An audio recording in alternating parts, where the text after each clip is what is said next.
తెలంగాణ మాండలికాన్ని ప్రపంచానికి పరిచయం చేసినటువంటి సుక్క సత్తయ్య గారి విగ్రహం ఎందుకు ఉండదు? మిద్దరాములు గారి విగ్రహం ఎందుకు ఉండదు? గద్దరన్న విగ్రహం ఎందుకు ఉండదు? ఇక్కడ అందశ్రీ గారి విగ్రహం ఎందుకు ఉండదు? గూడు అంజన్న గారి విగ్రహం ఎందుకు ఉండదు? దొరేంద్రో దొర పీకుడేంద్రో అని రాసిన గూడు అంజన్న విగ్రహం ఎందుకు ఉండదు?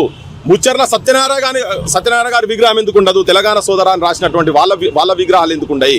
నేను విన్న ప్రపంచంలో ప్రఖ్యాతిగాంచిన అన్నారు కదా, మా తెలంగాణలో మా బిడ్డ, మా వరంగల్ బిడ్డ mimicry artist Nerella Venumadhav united nation ఆర్గనైజేషన్లలో కూడా తన ప్రజెంటేషన్స్ ఇచ్చిండు. మెకనైజ్ గోల్డ్కి సంబంధించినటువంటి ఆయనది మిమిక్రీ వింటే ప్రపంచం మొత్తం యుఎస్ ప్రెసిడెంట్ కాడికెళ్ళి ఒక్కసారి షాక్ అయిపోయింది ఆయన అది విన్న తర్వాత. సో ఇంత అద్భుతమైనటువంటి వ్యక్తులు ఇక్కడ ఉన్న తర్వాత వాళ్ళవి పెట్టకుండా రేపు ఇక్కడికి వచ్చిన తర్వాత ఎవడో బయట దేశాలకెళ్ళి కావచ్చు, నువ్వు మొన్న ప్రపంచ సుందరిమరుల ఫోటో ప్రోగ్రామ్ చేసినావు కదా, వీడికి వస్తే వీళ్ళు ఏ ప్రాంతమయ్యా అంటే పక్క రాష్ట్రం వాళ్ళని చూపిస్తారా? వీళ్ళని చూపిస్తే ఇది అవమానం తెలంగాణకు.